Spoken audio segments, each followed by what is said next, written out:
নতুন গাড়িও তেল এখন বিশাল খাচ্ছে, 27 কিমি দিচ্ছে। ফুয়েল রিজার্ভ হয়ে গেছে, তাই জন্য এখন পেট্রোল ভরতে চলে এলাম পেট্রোল পাম্পে। তারপর এখান থেকে একটা হালকা ট্রিপ করবো।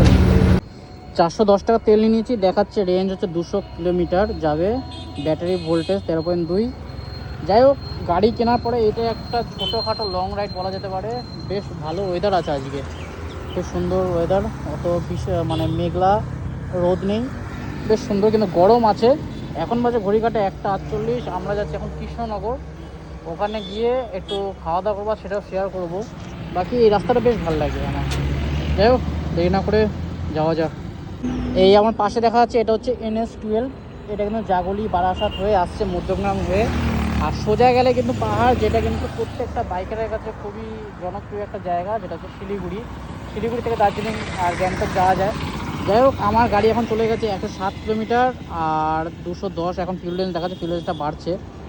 যাই হোক, এই রোড দিয়ে যাবো আমরা কৃষ্ণনগর উদ্দেশ্যে। ওয়েদার কিন্তু খুব সুন্দর, কত সুন্দর মেঘ উঠেছে, যেন শরৎকালের আকাশ মনে হচ্ছে।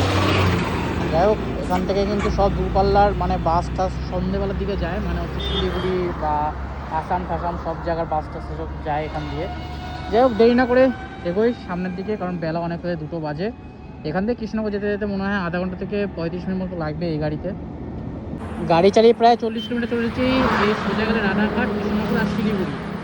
শিলিগুড়িতে যাচ্ছি না, আমরা যাচ্ছি কৃষ্ণনগর। রানাঘাট এদিক দিয়ে গেলে বাঁদিকে পড়বে, এই সামনে থেকে একটা মোড় আসবে, যেটা উপর দিয়ে কিন্তু ওভারব্রিজ দিয়ে আমরা চলে যাবো, আমরা সিটিতে এন্টার করবো না।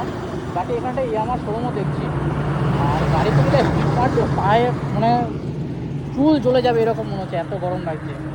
যাই হোক, এখন তো ঘড়ি কাটা 2:19 বাজে, প্রায় 40 থেকে 42 কিলোমিটার চলে এসেছি। আর বেশি দূর না, কৃষ্ণনগর এখান থেকে পৌঁছে যাবো। কেমন লাগছে, গরম লাগছে? আমার সেরকম গরম লাগছে না, বেশ কমফোর্টেবল রাইড লাগছে। হ্যাঁ, গাড়ি চললে গরম লাগে না, গাড়ি না চললে ব্যাস ধোয়াদার গরম, যা রোদের তাপ আছে না বিশাল। শীতকাল পড়লে ঘুরে মজা আছে। যাই হোক, 2:20 বাজে, রওনা দিই আবার কৃষ্ণনগরের পথে। ফাইনালি অনেকটা রাস্তা আসার পরে এই জায়গায় এসে দাঁড়ালাম। বেশ সুন্দর আম হয়েছে, বেশ বড় বড় আম হয়েছে, আর গাড়ি রয়েছে এখানে। বেশ দারুণ রাস্তা, NS-12 তো, দারুণ রোড, কিন্তু ট্রাফিক আছে, ট্রাফিকের জন্য বারবার মানে ব্রেক করতে হয়। নাহলে কুইক শিফটারটা বেশ ভালো কাজ করে, কি অটোমেটিক গিয়ার চেঞ্জ করা যায় উইদাউট ক্লাচ, ক্লাচ না ধরে কিন্তু গিয়ার এই গাড়িতে চেঞ্জ করা যায়। বেশ ভালো একটা সুবিধা এটার মধ্যে। এই ফার্স্ট আমি এত দূর যাচ্ছি একটা রাইড করতে, মানে 62 কিলোমিটার এখান থেকে, আমাদের বাড়ির ওখান থেকে 62 কিলোমিটার জাস্ট রান করলাম। তাও গাড়িতে কিন্তু কোনো ডাস্ট নেই, কোনো ধুলোবালি সেরকমভাবে আসেইনি, কিন্তু রোদের বহু তাপ রয়েছে। আর সাসপেন্সার এটার একদম চুমো, দারুণ সাসপেন্সার, দারুণ কাজ করছে, হেভি লাগছে সাসপেন্সারটা, মানে গত না একদম দারুণভাবে, কোনো জাম করছে না, হেভি সুন্দর কাজ করছে। যাই হোক, এখান থেকে আর কতক্ষণ লাগবে, আর 15 মিনিট মতো হয়তো লাগবে, আমরা পৌঁছে যাবো কৃষ্ণনগরে।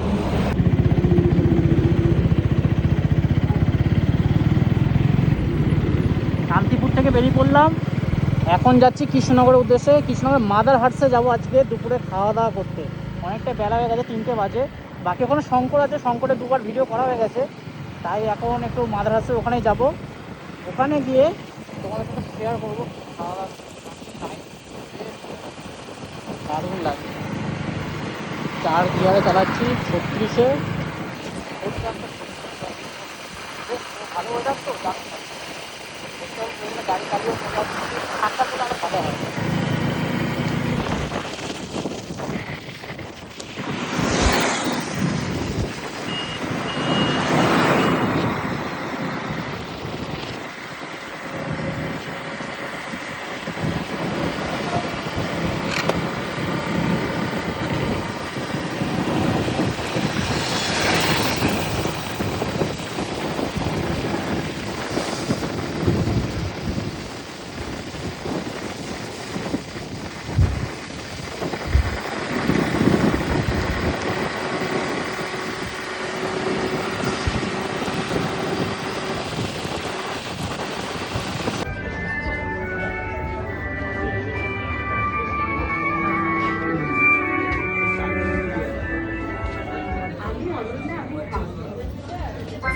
Your delicious meal is here. Please take the dishes on the first tray. Please take the dishes on the second tray. এটা যদি রোবটে সার্ভ করে দিত এটাও হয় Please take the dishes on the first tray. Please take the দিয়েছে।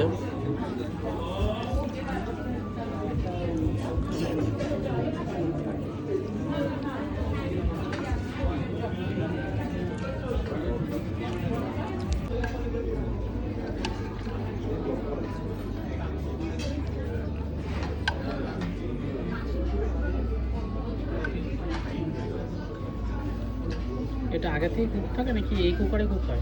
কুকারেই হয়।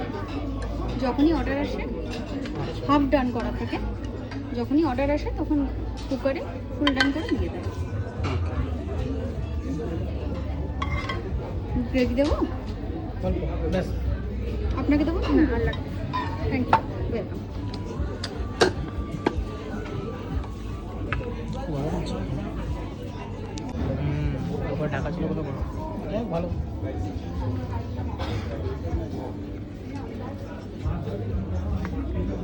খুবই গরম। মাটনের কালার দেখলে মনে হচ্ছে মাটন।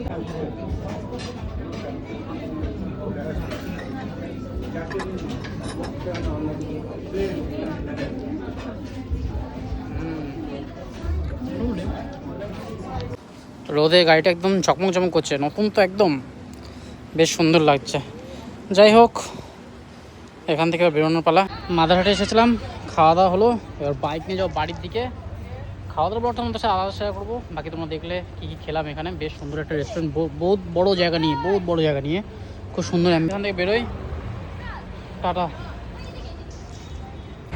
অনেকটা গাড়ি চালানোর পর আবার একটু দাঁড়ালাম একদম হাই রোডের ধারে, এই যে NH-12 রয়েছে, NH-12 ধারে এখন দাঁড়ালাম।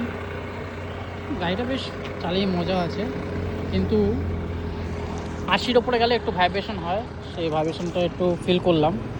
বাকি আদারওয়াইজ গাড়ির স্পিড, টর্ক হেবি সুন্দর, আর ব্রেকিং সিস্টেমও বিশাল, ABS, কর্নারিং সবই দারুণ লাগলো আমার চালিয়ে, দারুণ। রোড প্রেজেন্সও ভালো, খুব সুন্দর। যাই হোক, সূর্য তো এখন অস্ত যাবে আস্তে আস্তে, আমরা বাড়ির দিকে যাব। বাড়িতে গিয়ে স্নান টান করে, খাওয়া দাওয়া করে, মানে স্নান টান করে আবার দেখা করবো তোমাদের সাথে। ফাইনালি বিকেল হতে না হতে ঘড়ির কাঁটা বাজে 5:36, এসে পৌঁছালাম কল্যাণী। এখানে একটা মাঠ দেখা যাচ্ছে, শিক্ষায়তনের মাঠ। এই মাঠে এখন ফুটবল খেলা হচ্ছে। যাই হোক, দেরি না করে এবার বাড়ির দিকে রওনা দেবো। স্নান টান করিনি এখনও, স্নান টান করতে হবে। এখানে আজ আমি একটা নতুন হেলমেটও কিনেছি, নতুন হেলমেটটা তোমাদের বাড়িতে গিয়ে শেয়ার করবো। ওটাও একটা LS2 হেলমেট কিনেছি, কিন্তু এবার খুব কম দামে হয়ে গেছে। আগেরবার যখন কিনেছিলাম তখন কিনা 5,500 টাকা দিয়ে, এবার 4,000 টাকার মধ্যেই LS2 হেলমেট হয়ে গেছে। যাই হোক, দেরি না করে বাড়ির দিকে যাই। গাড়িটা চলে বেশ মজা পেলাম। এরকমই রাইডিং ভিডিও আরও তোমাদের সাথে শেয়ার করব, যদি তোমাদের ভালো লাগে। দেখা হবে নতুন একটা ভিডিও। Tata, bye bye.